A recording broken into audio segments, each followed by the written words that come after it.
તમે નિયમિત અભ્યાસ કરતા જશો ને, અભ્યાસ કરતા ધીમે ધીમે આ અવસ્થા આવતી જશે. પણ એટ ધ સ્ટાર્ટિંગ પોઈન્ટ, શરૂઆતના સમયની અંદર આ વસ્તુ થવાની અઘરી છે. કારણ મનની અંદર એટલા બધા વિચારો ભરેલા છે કે વિચારો બહાર આવશે. મેં તમને કીધું કે શરીર નહીં હલાવવાનું, તો તમે નહીં હલાવો, કારણ કે આ જે શરીર છે એ તમારા પોતાના કંટ્રોલની અંદર છે. જ્યારે મનની વાત કરીએ તો હું તમને એમ કહું કે ભાઈ ધ્યાન એટલે નિર્વિચાર અવસ્થા, અને મનમાં એક પણ વિચાર આવવો જોઈએ નહીં. અને ગજબ થશે, તમને ખરેખર વિચાર આવશે નહીં. તમને વિચાર આવવાના બંધ થઈ જશે. માત્ર એક જ વિચાર આવશે. શું વિચાર આવશે? મને વિચાર આવવો જોઈએ નહીં. ટૂંકમાં આમ નહીં તો આપણે આમ ઊંધો કાન પકડીએ છીએ, પણ ઊંધો કાન પકડીને પણ વિચાર આવવાની પ્રોસેસ ચાલુ છે. અને પાછું આપણને કહેશે ખરું કે ભાઈ મને વિચાર આવતા નથી. હકીકતમાં વિચાર અટકી શકશે નહીં. જેટલા વિચાર તમે મનમાં નાખ્યા છે એ બધા જ વિચારો, પોઝિટિવ નેગેટિવ બધા જ વિચારો બહાર આવવાના છે. અને આ જે વિચારો બહાર આવે છે એ વિચારોને આપણે રોકવાના નથી.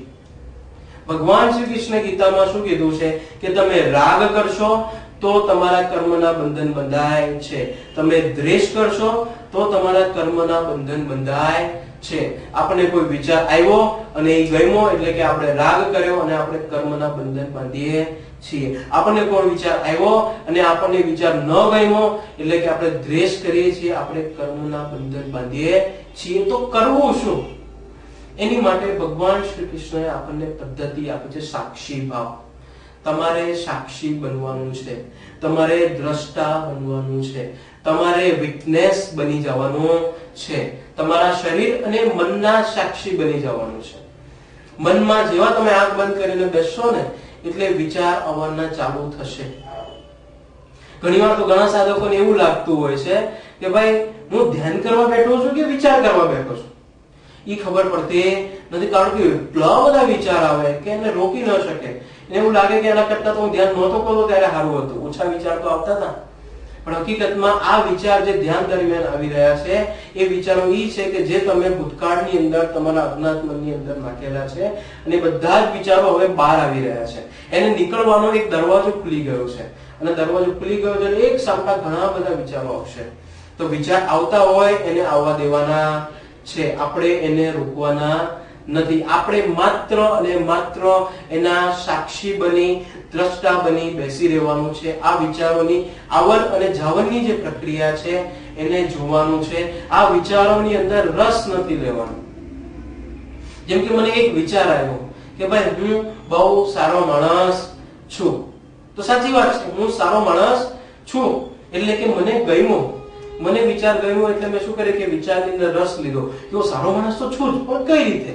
એટલે તરત જ તમારું મન અલગ રીતે કામ કરતું થઈ જશે, અને તરત જ શું કરશે એ પોતાના બધા જ વિચારો મૂકી આપશે. તમારા અત્યાર સુધી જેટલા પણ સારા સારા અનુભવ છે એ તમારી સામે મૂકી દેશે કે ભાઈ તમે આટલી જગ્યાએ દાન પુણ્ય કર્યું, આટલી જગ્યાએ સેવાનું કામ કર્યું, તમે આટલી રોજ પૂજા કરો છો, તમે એટલા લોકોને મદદ કરો છો. જેટલા પણ સારા જિંદગીના કાર્ય હશે બધા જ સામે આવી જશે અને એ સાબિત કરી આપશે કે ભાઈ તમે તો બહુ સારા માણસ છો. શરૂઆત ક્યાંથી થઈ? એક વિચાર આવ્યો કે હું સારો માણસ છું, વિચાર આવી અને વયો ગયો હતો.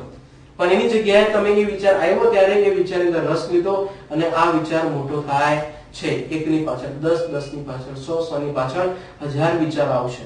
અને આ વિચાર કરવાની પ્રોસેસ, વિચાર આવવાની પ્રોસેસ, કર્મ બંધાવવાની પ્રોસેસ ચાલુ થઈ જાય છે.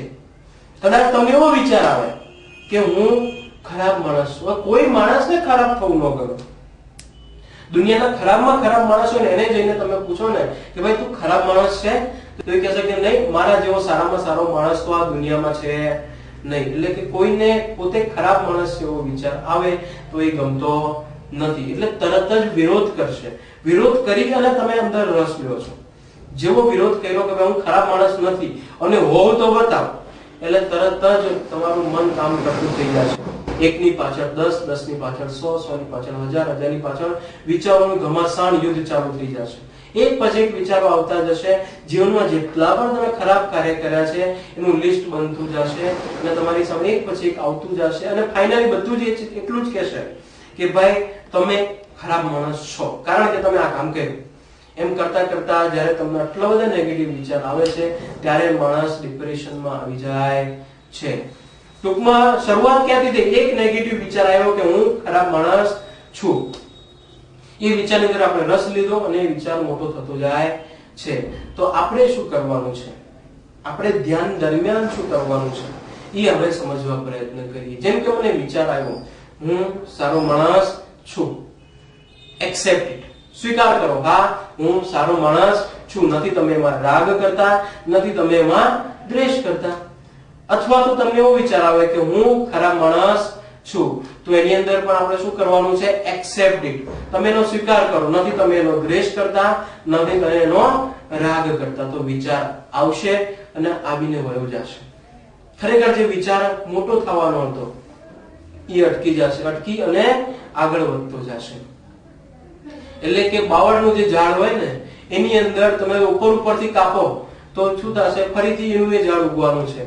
પણ જો એ જ બાવળના ઝાડને તમે મૂળથી ઉડાડી નાખો, મૂળથી કાપી નાખો તો પછી આ ઝાડ ફરીથી ઉગવાનો નથી. એ રીતે આ જે વિચારનો જે પાયો છે એ પહેલો વિચાર છે. આ વિચાર આવ્યો અને વિચાર વયો ગયો, એને તમે માત્ર દ્રષ્ટા ભાવે, સાક્ષી ભાવે જોયો તો પછી તમને એ વિચાર ફરીથી આવવાનો નથી. યોગની ભાષામાં બહુ મોટી પ્રોસેસ બની જાય છે. કદાચ દેખાય ના નહીં, પણ પ્રોસેસ તો બહુ મોટી બને છે. કઈ રીતે? આપણે અજ્ઞાત મનની અંદર જે વિચારો છે એ બહાર આવે છે અને એ પ્રમાણે આપણે આપણું જીવન જીવીએ છીએ. એટલે કે એ પ્રમાણે આપણા કર્મ ભોગવતા જઈએ છીએ. પણ ધ્યાન દરમિયાન તમે આંખ બંધ કરીને બેઠા છો અને આ વિચારોને જોવો છો. વિચારોને જોવો છો, એની તરફ કોઈ પણ જાતનો પ્રત્યાઘાત આપતા નથી, કોઈ પણ જાતનો અંદર રસ દાખવતા નથી. એટલે કે જે તમારે કરવાનું હતું એ તમે કરતા નથી. એટલે શું થાય છે કે મનના જે અજ્ઞાત મનમાં કર્મરૂપી વિચારો છે બહાર આવે છે. બહાર આવી અને શૂન્ય થઈ અને પાછા વયા જાય છે. એટલે કે કર્મ ભોગવવાની ભગવાન શ્રી કૃષ્ણની આ તો અદ્ભુત પદ્ધતિ છે. ટૂંકમાં મૂળ કહેવાની વાત એટલી જ કે ધ્યાન દરમિયાન આપણે શું કરવાનું છે? ધ્યાન દરમિયાન મનના વિચારોને જોવાના છે. સારો વિચાર આવે તોય ભલે, ખરાબ વિચાર આવે તોય ભલે, જે પણ થતું હોય એને થવા દેવાનું છે. આપણે માત્ર શરીર અને મનના સાક્ષી બની જવાનું છે. એમ સમજવાનું છે કે આ શરીર અને મન ભગવાનને સોંપી દીધું છે. હવે એમાં એની ઉપર અડધો કલાક સુધી આપણો કોઈ અધિકાર નથી. શરીરમાં જે થતું હોય શરીરમાં થવા દો, મનમાં જે થતું હોય એ મનમાં થવા દો. એક વખત એક નાના ગામની અંદર મારી શિબિર હતી. ત્યારે મેં ગામવાળા માણસોને બહુ સમજાવ્યું કે ધ્યાન આમ કરાય, આમ કરાય, આમ કરાય. મગજમાં જ ન દે.